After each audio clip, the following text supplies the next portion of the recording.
Yo, what is up, everybody? Hope you are doing all right. Thank you so much for joining me. This is the JChains Crypto Show. It is 4 p.m. Eastern, so you know it's time to have a little fun. It is the afternoon. Pretty soon, we're going to start theming out some of these days, and we're going to get some of our regular friends to come hang out with us every week. But for now, you just get me, except for today. We got a fun guest. We got Sean from the Bitcoin Conference coming at the end of the month in Nashville, Tennessee. So he's actually checking in to the show from Nashville. So we'll say a little yeehaw and a howdy to him in just a few minutes. Want to get through a couple things. So we're going to get the show started in just a second. But appreciate you guys being here. If you are watching on YouTube, go ahead and smash the like. Make sure you're subscribed. I appreciate that. And if you're watching on X, go ahead and hit the heart. It doesn't hurt. Doesn't cost you anything. Hit the heart, as we like to say. Hit the heart. And then repost the video, tag some friends, get some more people in here. Appreciate you for doing that. Love to see you all. Thank you so much. Hope your afternoon was great. What everybody do for lunch? You have a light lunch, a heavy lunch, no lunch, liquid lunch? What'd you do? My wife brought me a little pasta salad. Italian themed. It was delicioso. Very good. All right. I want to start on a very dramatic note here. I apologize to the people who are not in here quite yet.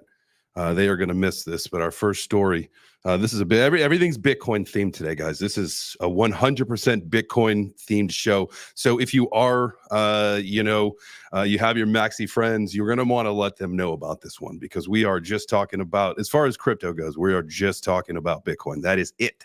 That is all we're talking about today. So all the stories, all the headlines, news, numbers, all that. It's all about Bitcoin in some way, shape, or form. So don't you worry about that. But here we go. Let's get started with a little drama, if you will.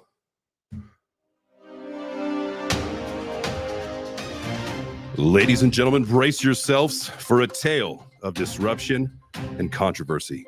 Deep in the heart of Texas, a small town named Granbury is facing a crisis unlike any other, as a massive Bitcoin mining facility has turned their tranquil nights into a cacophony of noise and health concerns. I thought that was kind of appropriate. I read this article and it gave me like this vibe of like, oh my God, it's so dramatic. So first article that we're looking at today is this one right here. We're living in a nightmare inside the health crisis of a Texas Bitcoin town. And I'm not making fun of people who are sick or feeling symptoms. I just wanted to tell it to you very dramatic style. But so we've got a small town here in Granbury, Texas, where there is I believe it is the Marathon Digital Holdings Bitcoin mining in Granbury, Texas is what's there. And it's got a lot of noise coming out of it. People are feeling all sorts of vertigo and dizziness, vomiting, sick, all sorts of stuff. There's several community members there who are experiencing this. Not only that, but the noise. They said the noise keeps them up. There's a hum. The town has a hum to it. Most people have an inner monologue and a song that follows them around. This is the town that has its own song. See some of the things that people have: hypertension, heart palpitations, chest pain, vertigo, tinnitus. Oof, that's not a good one. I know about that one. Migraines, panic attacks. Sheesh. 10 people have gone to the emergency care with some of these symptoms recently. So it's not like I'm not making fun of the story. I was just making it dramatic. But that's really interesting that, a mining facility is either being blamed or actually causing health problems. That's really interesting. It could also be something else everybody did a couple of years ago. All right, our next article that we're looking at, and we'll look at a tweet that follows this because this is part of it. But a Bitcoin analyst predicts $330,000 Bitcoin this cycle, and we're going to show you in a chart how that looks. It is, if you kind of follow how things have gone in the past, right, where you've got the bull run, you've got your separation by the 800 days, as you can see, and as it looks like right now, we are, experiencing the first true dip of what the bull run would be, if that makes any sense, if that's what this chart looks at. But let's go to the tweet where we can see where this information originated from, and we'll go here. Arson, Bitcoin Therapy, Satoshi Baggins, if you will, over on X. Now, while you're being scared, smart money is doubling down. That's because this dip is nothing new. And as you can see, Bitcoin goes to all-time highs, new all-time highs every 4 years. You can see in 2012, it went from $12 to $1,000. That was about a $9,000 increase. In 2016, from 650 up to 19K, about 3,000% increase. In 2020, from 8K to 69K, about a 1,200% increase. So we'll see what happens this year, right? But notice how in every consecutive cycle, the Bitcoin returns get smaller by about 60%. So that would imply a 450% price increase this cycle, putting Bitcoin at about $330,000 per coin.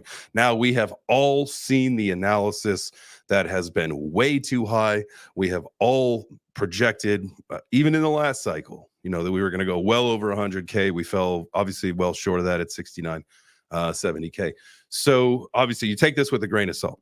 And you would, in my opinion, if you've got other price targets that you were thinking about before, and maybe this sways your opinion a little bit, like, all right, maybe what's going to have a little more gas in the tank, well, then there you go. You could maybe get a little bit more out of what you originally thought. So I would not try to extend it to the 330 though. That would be a little much. All right, our next article that we're pulling up here. MicroStrategy is going to set a 10-for-1 stock split 4 months after the Bitcoin peak. Now, MicroStrategy is obviously the largest corporate holder of Bitcoin. They announced their stock split. The stock share rose 6%, but it's, 34% off all-time high is not terrible. We know that's something that can change pretty quick in the investment world. All-time high is just under $2,000 that reached in March, and the move comes amid a lull in the price of Bitcoin. As you know, we are in the accumulation phase, so we're playing a little bit of that chop. I do know that, if you think about this, is this a good thing or a bad thing for Bitcoin? Like, what does this even mean for Bitcoin, right? Like, why are you even talking about this?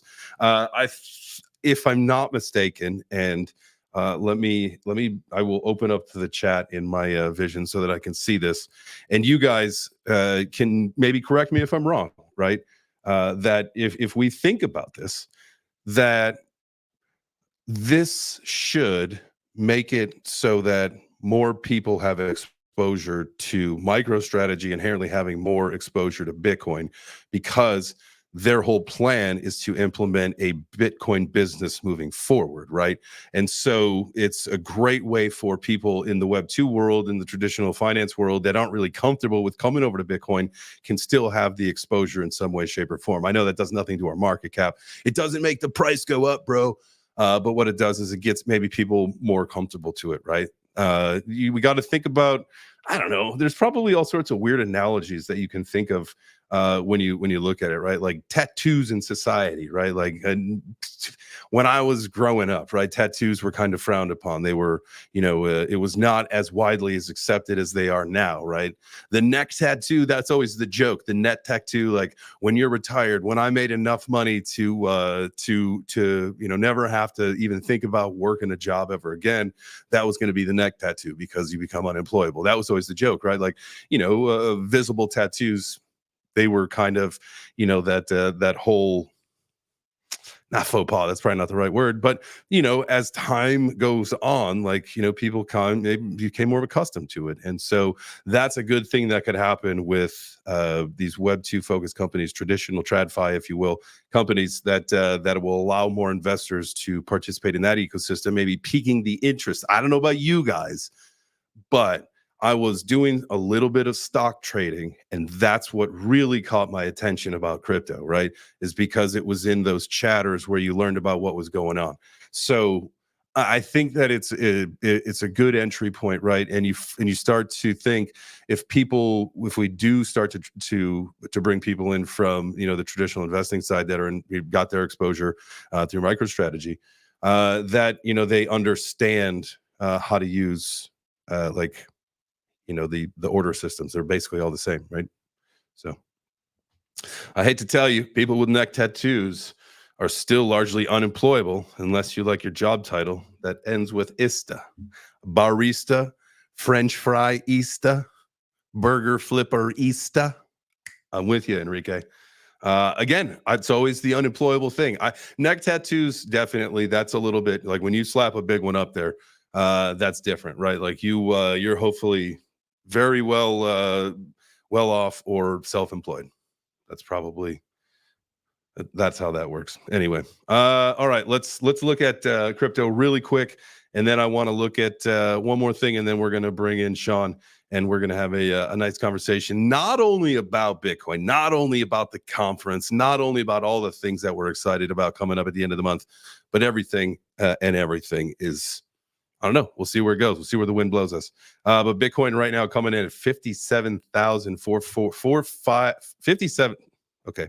We saw this thing move right before our eyes. Let's make sure we bring it up here so that you guys can see it too.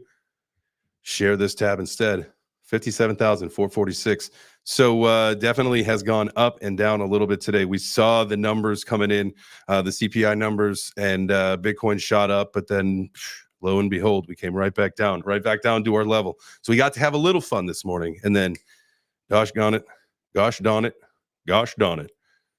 that was it. The fun was over. All right. The Bitcoin chart over on TradingView. As you can see, we are dangerously close to losing our support level that we've been holding for the last 2 days or so. So maybe we zoom out a little bit here on the daily, and we'll see what it looks like. Well, we may be in no man's land for a little bit here. Eesh. Maybe those low 50s are back in play. We'll see. We'll see how that goes, guys. Obviously, be watching your charts, be watching your trades. Don't have the leverage sweats. Don't do that to yourself. That is never good. All right. That is enough of that for right now. Sean, I'm gonna bring you on up here. Here we go, brother. Can you hear me now? I can hear you. What's up, everybody? Hey, man. Welcome to the show. How are you?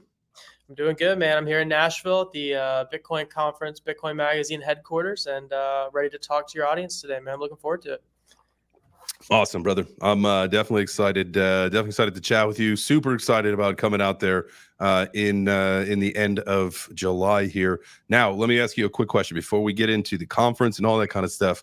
Have you been to Karate Combat yet? Do you know about it? Are you excited about that event? What do you know about Karate Combat? I'm excited, man. I know that they're bringing their event to Municipal Auditorium here in Nashville around the same time as the conference. I'm really looking forward to it. I'm going to that event. It's going to be my first Karate Combat.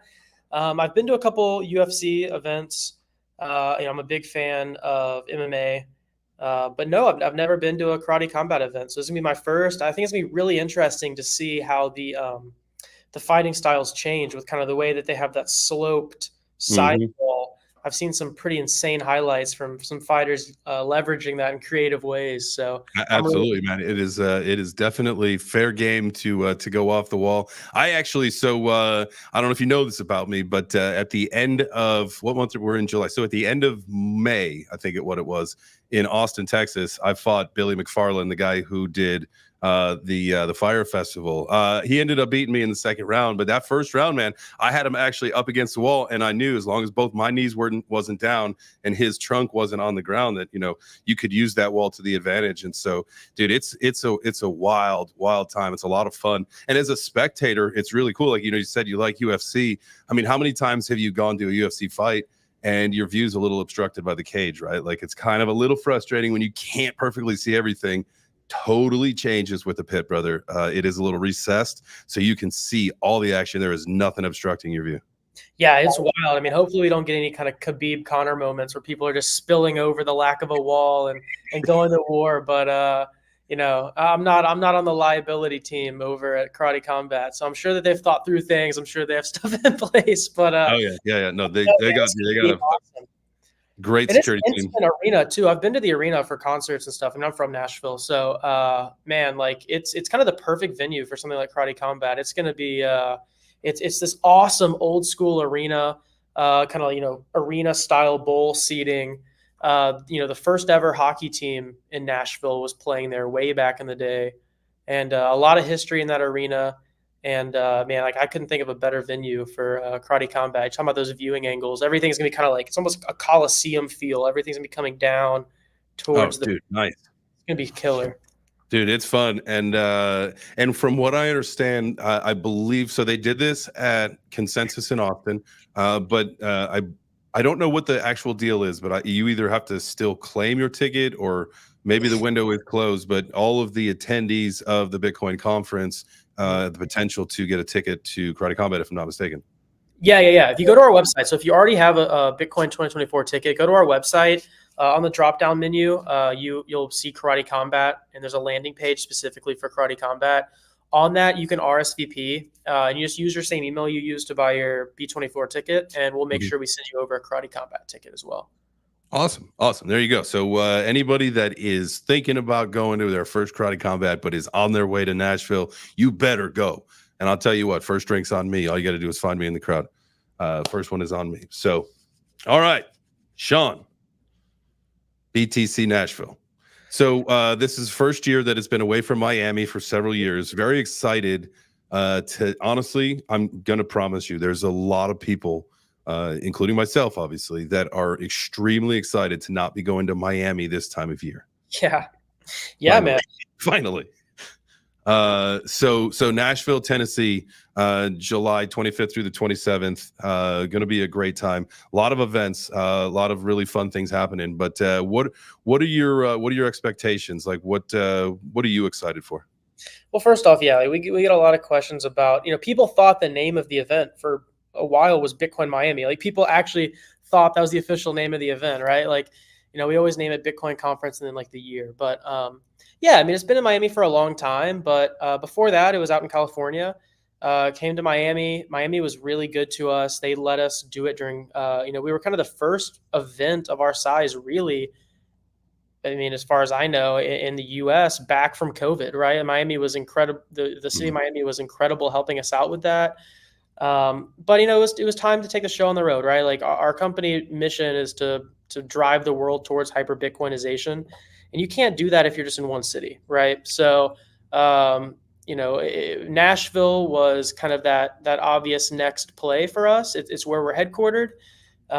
And it really is the it city for anyone watching that's not from America. I mean, like if you're going on a trip with your friends, someone's going to float the idea of going to Nashville, right? I mean, it's kind of like the it city. Locals like myself have mixed feelings about that, but that's the facts, right? Like it's rapidly growing. It's where all the excitement is. It has a very vibrant Bitcoin scene here, which few people know about. We have Bitcoin Park. We have a lot of startups here. It's a really cool Bitcoin landscape here, and just in terms of just the qualities and kind of the ideals that the people here hold, it's very similarly aligned with what you would find with kind of the common average Bitcoiner as well. So it was just kind of the obvious play to go to next, and we're excited to see how it works out. I think it's going to be a success. Absolutely. And I don't know if this is something you can talk about, but it is a multi-year kind of lease or multi-year deal thing for this big in Nashville. Is this sort of permanent thing, or is the plan to kind of every, whatever the, term is to move around? I'll answer that in kind of like the bigger picture is, whether this is or not, I think that over the long term, we want to bring it to as many places as we can. Right. And that has a lot of synergies with our strategies abroad. So, we're expanding all these different events, right? We already have Bitcoin Amsterdam. That's an amazing success. And then we have Bitcoin MENA, which is a brand new event this year. It's the Middle East region. So it's going to be in Abu Dhabi. So, we're expanding there. That's going to be in December.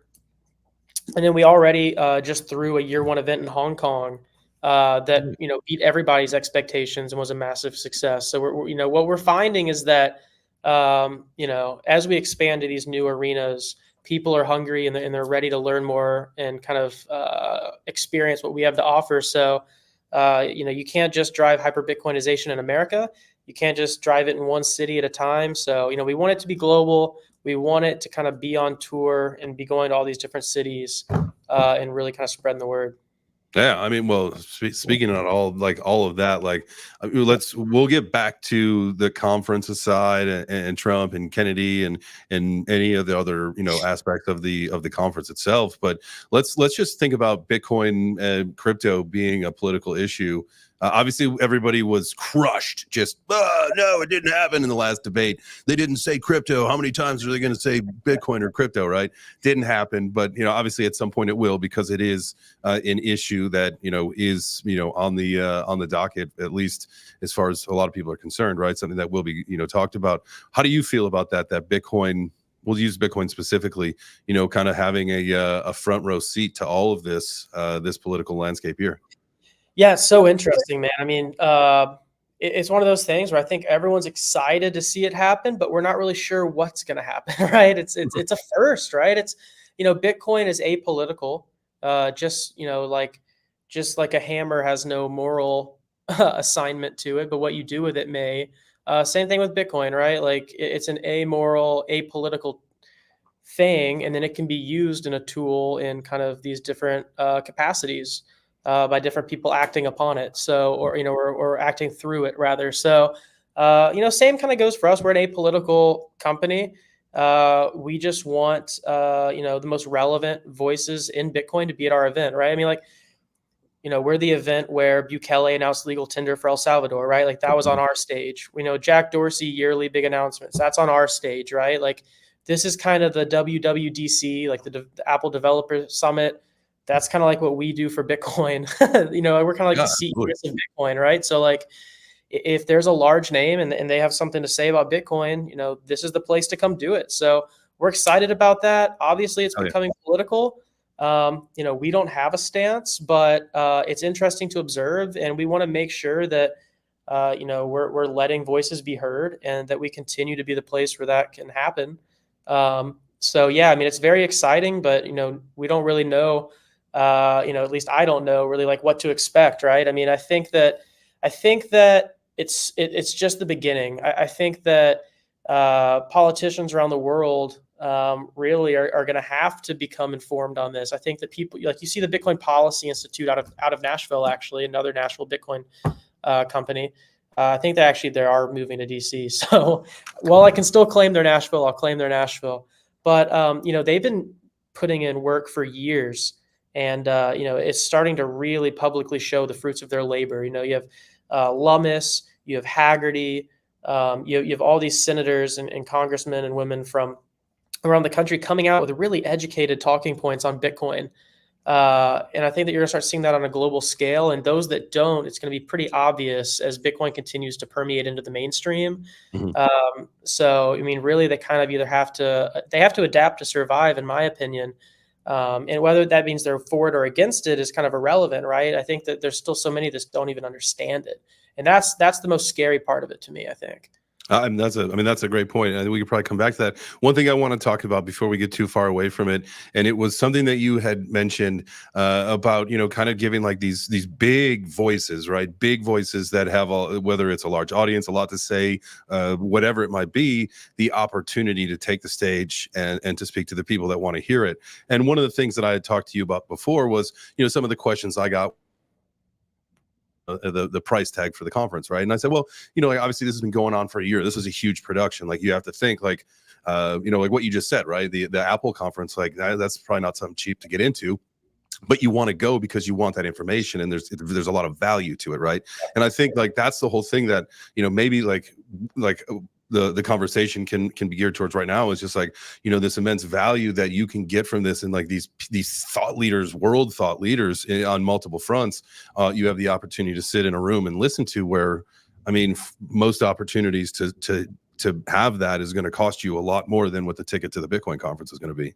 Yeah, absolutely. That's a good point. I mean, look, I'm aware that the tickets are pricey compared to what you typically see at a crypto event. But yeah, I mean, that's because it drives value, right? I mean, first off, before we get into that, the best price you can get on a ticket today is if you use code JChains at checkout. It'll save you 10% off. We want you saving as many sats as you can, right? Like I don't want you to go pay full price. I want you to use code JChains and save that 10%. Okay, guys. But the tickets are worth it. They're worth every penny.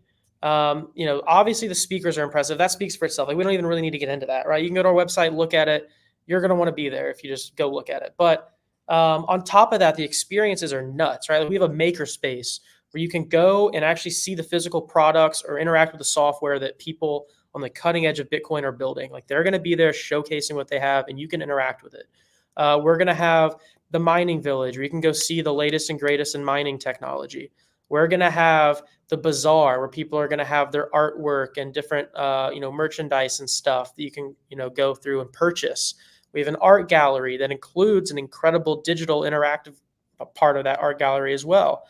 And we also have networking lounges, right? Like, my first Bitcoin conference, all of a sudden, I was shaking hands with, like Adam Back, for example, right? So it's like, first, and I didn't have a special pass or anything, right? So, if you just show up and you're just genuine and put yourself forward, it's amazing. A lot of these people you can just have a conversation with and meet and expand your network. 100%. So anyone who's anybody, like, they're going to be here, and most of them are friendly, and you can meet them. and this is your chance, right? So come here, some incredible names speak. Like, look at that top lineup. Look at that. Yeah. Right. Donald Trump, Kathy Wood, Michael Saylor, Russell Brand, RFK. Got Edward Snowden. I mean, he'll call in, right? That's usually what he does. Yeah, he'll call in. If we bring him in, that might cause some problems. But obviously, like, and I scrolled down. I mean, there's plenty of people we all know in this industry, and I mean, this is, and again, this is the opportunity for, and maybe you're not going to get a chance to talk to Trump. I mean, I've got a media pass. I'm hopeful. I did a Tucker interview 2 years ago, I think. We'll see. I don't know what the whole thing's going to be like this year, but for him, but for some of these other people, and like like you said, like, they'll be walking around and you'll get the opportunity to connect and link with people, and that's like, and I think one of the most important things that we should talk about is the importance of going to an event. I mean, like this, obviously, but just in general. I mean, the ability to go out and connect with other like-minded people in our industry, whether they're thought leaders, builders, creators, whatever. And really, you never know what's going to happen, right? What kind of business or idea flourishes from that? Yeah, I mean, it's incredibly important. And, and even besides the event itself, a big event like us, we attract smaller events that kind of pop up around us, right? Like, there's going to be all kinds of different side events happening, right? Like, there's going to be a women's brunch. There's going to be Bitcoin yoga. There's going to be all kinds of different Noster events, ordinals events. Let's talk about ordinals and BRC20s. What do you think about them? Seriously, like, it's okay. So I have a YouTube channel that does not do much volume. I put like a minimal amount of effort into it and then abandoned it because I had other stuff going on that the opportunity cost just wasn't there for me at the time. Mm-hmm. I'm not sure if I uploaded it or not, but one of my episodes is a sit down with Jimmy Song. And it was when ordinals had been around for, I don't think, even a year yet. And BRC20s, I think, had just come out or something like that. So that would be interesting to go back and watch. If that's not published, I should publish that just because it's such a good time capsule. Yeah. I think he had really good arguments. He brought up the history of Bitcoin and color coins and all these different things that have existed, and how really he views anything that's not Bitcoin itself an affinity scam.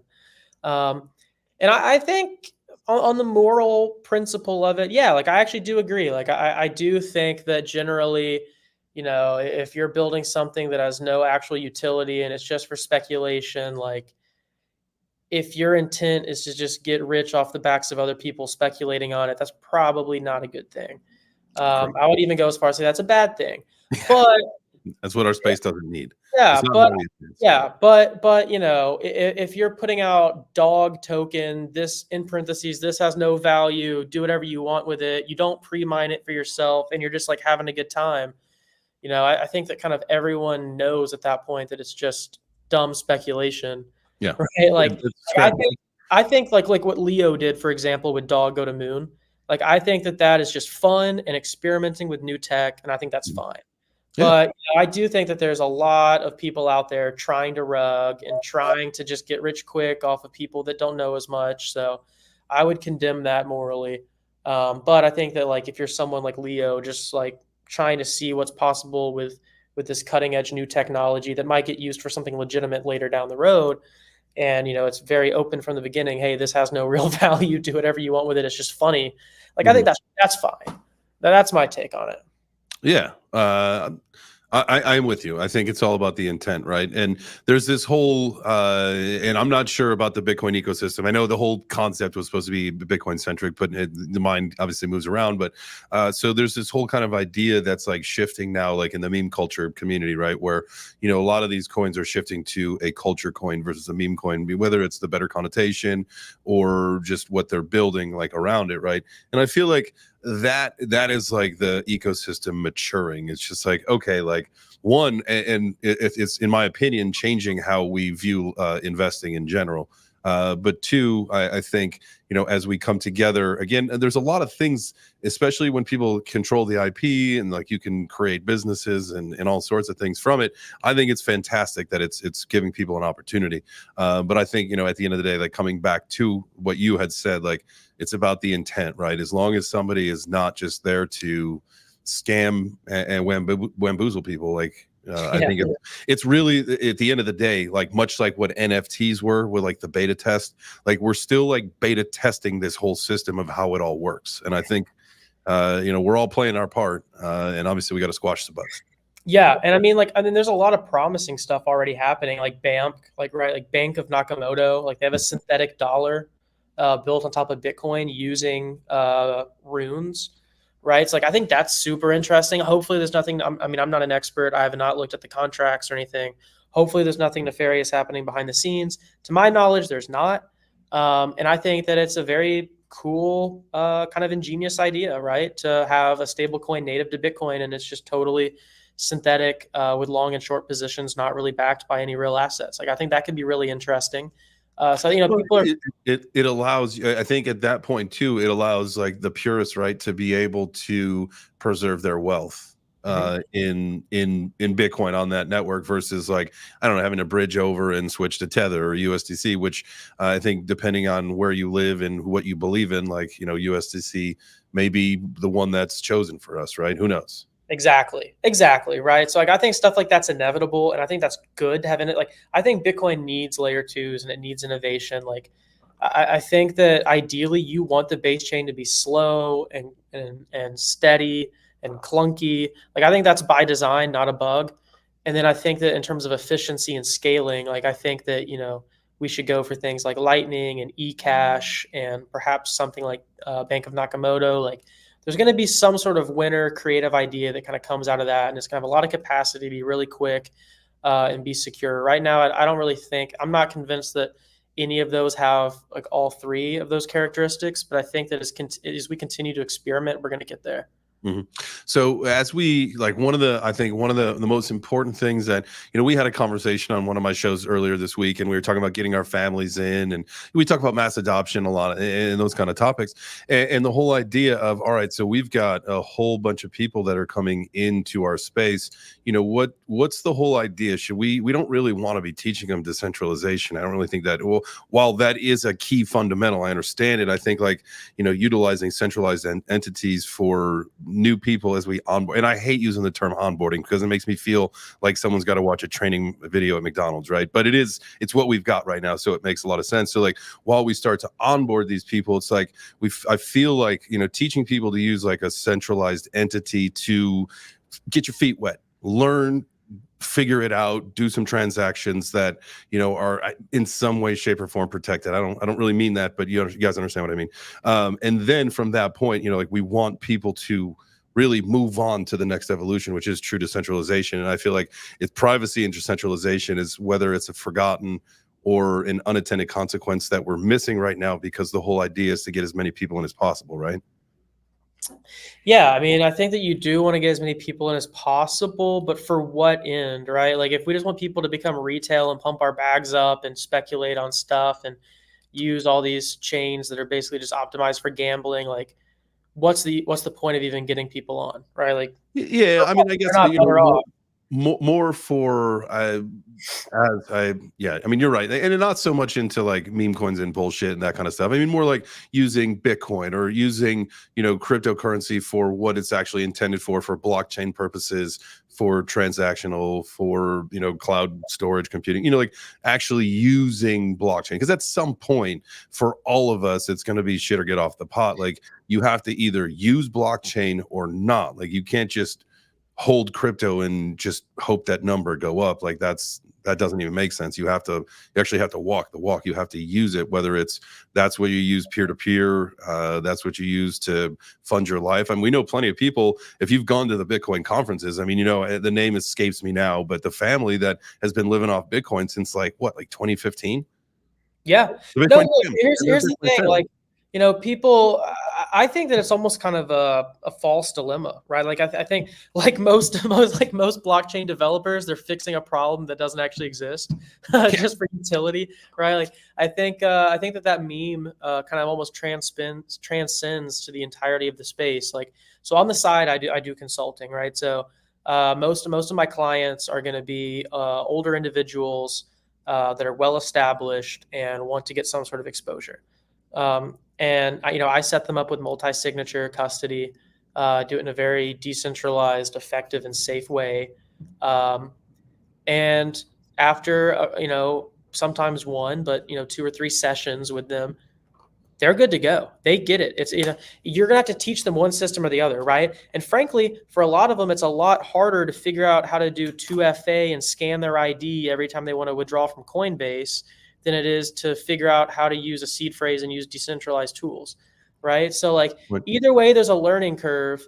And to be totally frank, like I think most of my clients get more aggravated and upset with Coinbase than they do with the decentralized tools. Well, So they have, so, and you're right. I mean, you're absolutely right. I know somebody that was trying to put money into Coinbase once, and I think he had like a 7-day holding period where they just kind of like kept it hostage. And it's like, there's literally nothing you can do about it. It's ridiculous. Yeah, it's getting, and to your point, like I get wanting to make it easy for people. Like I totally get what you're saying, but then, these methods that are supposed to make it user friendly, like they're just totally not.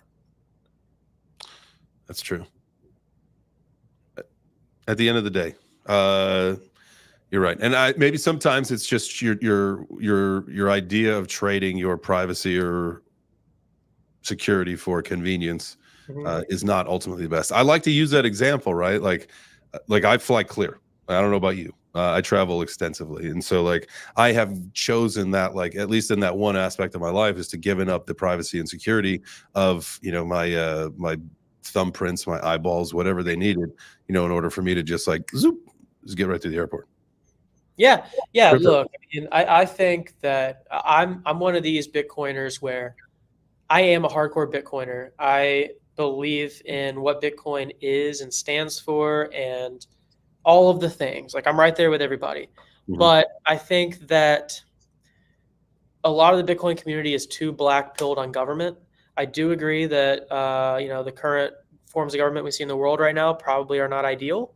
But just because something's corrupt does not mean it should just be dismissed. I think that we need governance. We need, just like the blockchain needs governance, we need governance as people.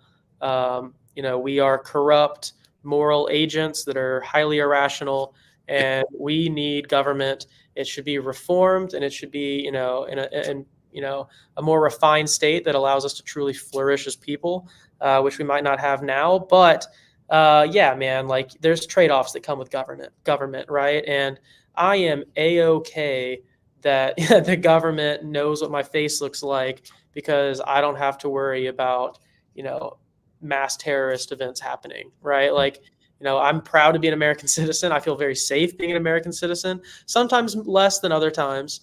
But yeah, like I think that, look, like I like having a strong military. I like all these things, like, and that loses me brownie points in the Bitcoin community for saying that. But look, like there's trade-offs, and I think that the benefits outweigh the cons generally.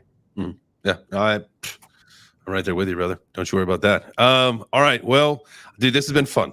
I think that I am very excited to get down to Nashville. If there was anything that you want to leave anybody with, one final thought of like, man, maybe they were on the fence, like why they should go, or you know what? I just moved to Nashville. I want to get involved. I know that you got the Bitcoin house. I think you said that earlier. What's your final parting words to anybody that's listening that's Bitcoin curious? We'll call you that.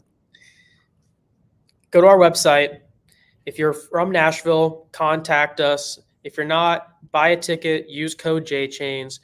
Look, you do not You do not want to miss this event, guys. Like this is going to be, I would say this is going to be like the Woodstock of Bitcoin. Like seriously, like people are going to look back on this event and be like, that was nuts. Like that was the moment the game changed, right? Look at who we have coming in.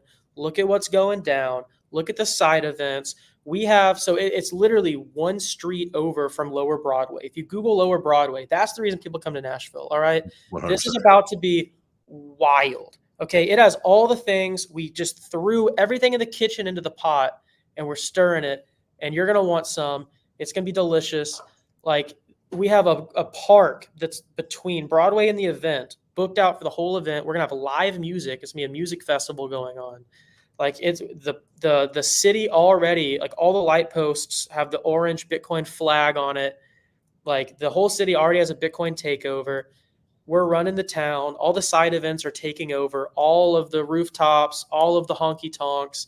It's going to be painted orange, a Bitcoiner's paradise. A lot of local people are accepting Bitcoin during the event. Like you don't want to miss this thing. It's going to be really one of those things where you're going to look back and say, I was at that. That's the Woodstock of Bitcoin. Nothing was the same after that. Hell yeah, dude. I firmly believe that. I think it was, if I'm not mistaken, was it a year or 2 years ago where you implemented the Music Fest? And I think that was absolutely awesome. I think that was such a cool idea. And so know that you're coming back with that in Nashville. Man, I am jazzed up. This is going to be a good time. I did really quickly put a poll down in the chat over on YouTube, where there's just a handful of people watching. Most people are watching over on X. Shout out to everybody, by the way. If you are watching on YouTube, hit the like. If you're watching on X, hit the heart. Make sure you repost the video out. But I did put a post out there, a poll out there, asking if they thought there'll be a pre-conference pump. Usually Bitcoin conference has a little bit of a pump leading up to it. What do you think? Are we going to see one this year? I don't know, man. I don't know. I mean, back in the day, I remember before I even started working here, you know, Bitcoin Magazine would put out a super bullish article about like this world leader said this, and the price would just run. But I think those days are gone, man. I think that Bitcoin's too big. I think the market cap is too big. But man, like shout out Mr. Dude on X. He just said he's from Canada coming to Nashville. Boom. Look, there's got to be more of y'all. Like I see Gregory Ward. He's saying he'll never go. It's like an anime convention. Dude, you're just totally wrong. I'm sorry. You're wrong. You're just wrong, bro. I mean, you're wrong. I mean, do you know anybody that went to Woodstock, CES, or Apple developer events? I mean, if you combine all three of those into one and make it for the most important technology to ever happen to humans, that's what we are. So, I mean, it's kind of like anime in that way, I guess. But there'll be a lot of nerds too. Yeah. People though. Yeah. People. Awesome. Well, hey, no, look, thank you so much for having me on, guys. Like, please use code JChains. Gregory's apologizing. Gregory, we're cool. We're cool, dude. I'm glad you're coming. He's actually, I think he might want to go now. Go get a ticket and use code JChains, Greg. We'll hook you up. Yeah, we'll save you 10%. All right, so I appreciate you, man. Thank you so much for your time today. What a great conversation. I will see you in Nashville. First beer's on me. If you guys are in Nashville and you absolutely use the code JChains for a ticket, that first beer is on me. So you make sure that you find me. I will be there the whole time, and we'll be partying at Karate Combat. I guarantee you that. All right, brother. I appreciate you, man. Thanks for hanging out with us today. See y'all. Thank you so much. Make sure you guys smash the like and hit the heart on the way out of here. We are gone.